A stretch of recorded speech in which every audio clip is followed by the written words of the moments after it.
안녕하십니까. 칸중국 코리아 이태현입니다. 취임 1년 만에 총회를 잃은 리창 중공 총리가 끊임없이 반성문을 쓰고 있지만 아직 통과하지 못하고 있다고 소식통은 전했습니다. 중국 경제가 참담해지자 시진핑은 경제를 구하기 위해 새로운 질적 생산력을 주장하고 있습니다. 칸중국은 국제인권협회 이사이자 제독 중국 전문가 우엔신을 인터뷰했습니다. 그는 리창의 경제 노선이 리크창과 비슷하기 때문에 시진핑의 총애를 잃고 있다고 말했습니다. 지금 중국 경제는 소비 부진과 투자 위축, 실업률 급증으로 위기에 빠져 있습니다. 우엔신은 리창은 리크창보다 경제 분야의 지식이 부족하지만 시진핑보다는 낫다며 리창은 중국 경제가 엄청난 위기에 처해 있고 이를 해결하지 않으면 완전히 붕괴할 것임을 알고 있다고 말했습니다. 그는 아시다시피 집안에 문제가 생기면 건물이 흔들리고 무너질 수 있다. 중국 경제는 지금 무너져가는 건물과 같다.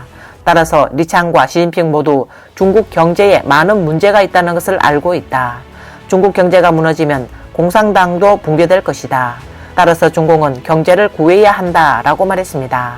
우엔신은 리창의 해법은 시진핑의 해법과 다르다고 말하며 리창은 리크창의 경제 노선을 따르고 있다고 말했습니다. 반면 시진핑은 새로운 질적 생산력을 내세워 올해 중국 경제 발전에 중요한 지침이 됐습니다. 이코노미스트는 이 정책 하에서 중국은 더 이상 철강을 대량 생산하거나 빌딩을 건설하지 않고 전기차, 배터리를 대량 생산하여 생물 제조 및 드론의 저공 경제를 발전시킬 것이라고 보도했습니다. 이러한 접근 방식은 소비를 촉진하여 경제를 살리려는 기존의 접근 방식을 피하고 있습니다. 이 계획에 필요한 자원은 엄청난 것으로 알려졌는데 중국 정부의 새로운 질적 생산력 연간 투자는 이미 전체 투자의 5분의 1에 해당하는 1조 6천억 달러, 한화 약 2164조 8천억 원에 달하며 이는 명목 가치로 계산하면 5년 전의 2배이며 또한 미국의 2023년 전체 투자 43%에 해당한다고 합니다.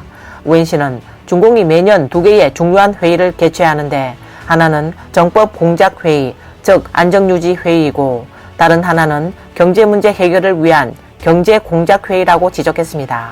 작년 경제공작회의는 시진핑이 직접 주재했고 리창 총리도 참석했습니다.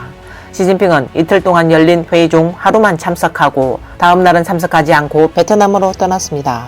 원래 베트남 방문은 회의가 끝난 후 이뤄질 예정이었지만 일정을 앞당겼습니다. 시진핑이 서둘러 베트남에 간 이유는 미국이 베트남을 포섭하고 있다는 것을 알았기 때문이라고 말했습니다. 남중국해에서 베트남과 중공의 갈등이 심해지자 미국은 베트남을 끌어들여 중공에 대항하려 하고 있다고 말했습니다.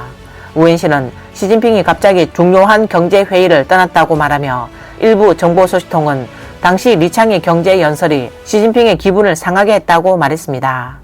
시진핑은 자신이 경제, 군사, 문화 등 모든 분야에서 가장 강력한 인물이라고 믿고 있습니다. 그는 리창이 말한 많은 경제 해결책은 민생 개선, 고용 유지, 소비 장려 등 리크창이 말한 것과 매우 유사하다고 말했습니다. 그러나 시진핑의 접근 방식은 중국 경제에 대해 좋게 노래할 뿐만 아니라 새로운 질적 생산력을 적극적으로 개발하는 것이다. 이는 첨단 기술을 개발하는 것을 의미한다고 말했습니다. 리창과 시진핑의 서로 다른 경제 노선이 두 사람의 불안한 관계와 리창이 갈수록 시진핑의 신임을 얻지 못하는 원인이 되고 있다. 역사문화학자이자 시사평론가 장택랑 박사는 날이 밝을 무렵 프로그램에서 지난해 12월 11일부터 12일까지 중앙경제공작회의를 열었지만 시진핑은 첫날만 회의에 참석하고 다음날 고위 관리들과 함께 베트남을 방문했다. 그 이유는 무엇일까요? 라고 말했습니다. 사실 가장 큰 이유는 리창이 리크창과 같은 경제 노선을 따르고 있었기 때문에 시진핑이 화가 나 회의장을 떠나버렸다라고 말했습니다. 시진핑은 당초 12월 14일부터 16일까지 베트남 순방 일정이었으나 이틀 앞당겨져 12월 12일 경제회의에 불참했습니다. 시진핑이 이처럼 중요한 회의에 불참한 것은 처음이라고 장 교수는 말했습니다. 시진핑이 극도의 불만을 느끼고 있기 때문에 리창은 그때부터 반성문을 써왔지만 아직 통과하지 못하고 있다고 전했습니다. 이번 영상은 여기까지입니다. 시청해주셔서 감사합니다.